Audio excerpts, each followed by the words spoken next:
دیکھتی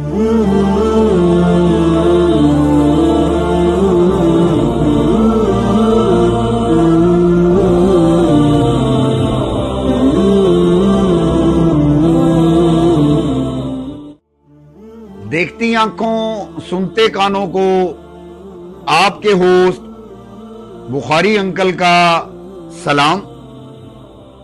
معزز خواتین و حضرات، کل مجھے عصر کی نماز کی غرض سے اپنے دفتر کے قریب ایک جامع مسجد ہے، بلکہ اس کے ساتھ ایک مدرسہ بھی قائم ہے، اس میں نماز کی غرض سے جانے کا اتفاق ہوا۔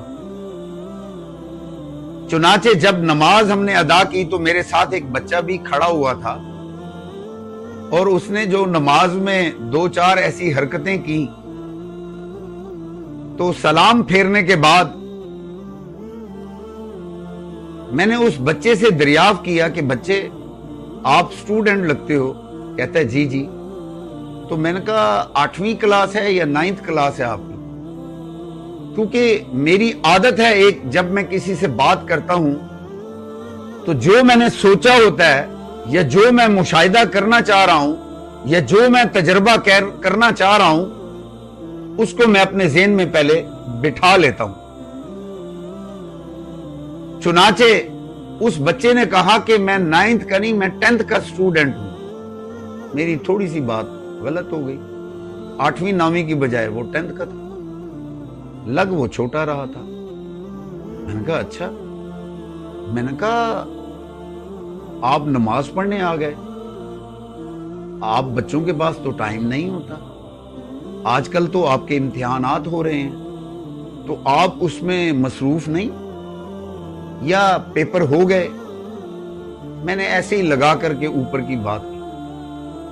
اس نے کہا نہیں انکل، میرے پیپر ہو رہے ہیں۔ تو میں نے اس کو کہا تمہارے پیپر ہو رہے ہیں، تم پھر بھی نماز پڑھنے آ گئے؟ اس نے کہا ہاں انکل، میں اس غرض سے نماز پڑھنے آیا ہوں کہ اللہ تعالیٰ سے دعا کروں کہ اللہ پاک مجھے پیپروں میں پاس کر دے۔ میں نے کہا اچھا، بڑی بات ہے، زبردست بات ہے، اچھا کیا تم آ گئے۔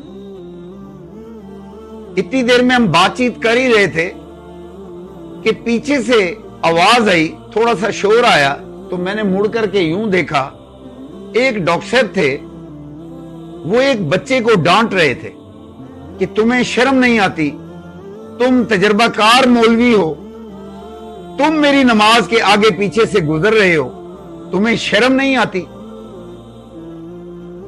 تو وہ مدرسے کے بچے اور بڑے بھی اور ہم جیسے بھی عصر کی نماز کے بعد وہ تھوڑا سا درود پاک کا ورد کرتے ہیں گٹھلیوں پر بیٹھ کر کے، وہ بچے سارے ود می اور ہم سہم گئے، اور بچے سہم کے گئے، شرما بھی گئے، کیونکہ ان کے ہاں تو ادب ہی سب سے بڑی چیز ہے۔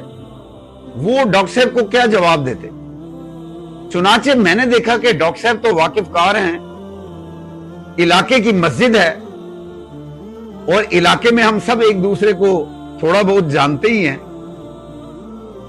تو میں اٹھ کر کے ڈاکٹر صاحب کے پاس چلا گیا۔ ڈاکٹر صاحب مجھے مخاطب ہو کے اور غصے میں آ گئے کہ اب میری سپورٹ میں ایک بندہ آ گیا۔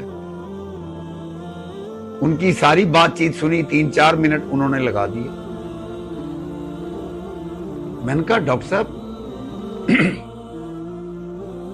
بچے تو بچے ہوتے ہیں، یہ جو بچہ بیٹھا ہے نا سامنے، اس نے میرے ساتھ نماز پڑھی۔ کہتے اچھا، اس نے بھی کوئی حرکت کی؟ میں نے کہا سننے کی بات ہے۔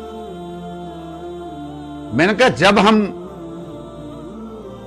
رکوع سے واپس کھڑے ہوئے تو اس بچے نے کیا کیا؟ گھڑی کو سیدھا کیا، پھر اس کو ٹچ کیا، وہ فلیش ہوئی۔ اتنی دیر میں ہم دوبارہ سجدے میں چلے گئے، وہ بچہ بھی تھوڑی دیر بعد سجدے میں آ گیا۔ اب بات سننے اور سمجھنے کی ہے، اس نے جو گھڑی کو ٹچ کیا، ٹائم دیکھا ہوگا یا کچھ آگے پیچھے، وہ چند سیکنڈ بعد سجدے میں آیا۔ پھر جیسے عمومی طور پہ لوگ اتحیات میں بیٹھتے ہیں تو اپنے قمیض کے پلو کو سیدھا کرتے ہیں گھٹنوں تک، اور اگر کسی کی شرٹ چھوٹی ہو یعنی ٹی شرٹ چھوٹی ہو تو وہ اپنے دونوں ہاتھوں سے پیچھے سے ٹھیک کرتے ہیں. یہ کچھ مشاہدہ آپ نے بھی کیا ہوگا, میں نے تو بہت کیا. تو میں نے کہا اس بچے نے بھی ایسے یہ 2 حرکتیں کی. کہتے اچھا. تو میں نے کہا یہ تو اسکول کا بچہ ہے, یہ مدرسے کا بچہ ہے. میں نے کہا ڈاکٹر صاحب اتنا غصہ نہیں کرتے, بچے تو بچے ہی ہوتے ہیں. بچہ چاہے اسکول کا ہو چاہے کسی مدرسے کا ہو, اس کے اوپر ٹھپا تھوڑی لگا ہوتا ہے کہ مدرسے کا ہے تو زیادہ اچھا ہوگا, اسکول کا ہے تو خدا نہ خواستہ اچھا نہیں ہوگا. ایسا نہیں ہوتا, بچے بس بچے ہی ہوتے ہیں. پھر ڈاکٹر صاحب کا غصہ کچھ کم ہوا. کہتے ہیں ہاں 10ویں کا بچہ, یہ جو میری نماز کے آگے سے گزرا ہے یہ تو اس سے چھوٹا ہے. خود ہی مجھے کہنے لگے اس کو تو شرم نہیں آتی کہ گھڑی کو ٹچ کر رہا ہے, گھڑی کو سیدھا کر رہا ہے. تو مجھے کہتے بخاری صاحب واقعی. میں نے کہا میں تو ابھی اس سے بات کر رہا تھا تو آپ کا شور سن کے میں آپ کی طرف آیا. آئے اٹھے چلے چھوڑیں. تو ڈاکٹر صاحب اٹھے اور ہم چلے گئے. امام صاحب مجھے دیکھ رہے تھے, وہ مجھے جانتے تھے. تو جب میں ڈاکٹر صاحب کو لے کے جا رہا تھا تو امام صاحب نے میری آئی کیو کے ساتھ آئی کیو میچ کی. تو امام صاحب مسکرائے, میں نے بھی مسکراہٹ کا تبادلہ ایکسچینج کیا. اس کے بعد ہم مسجد سے باہر چلے گئے, بات ختم. مگر میں سکول کے اساتذہ,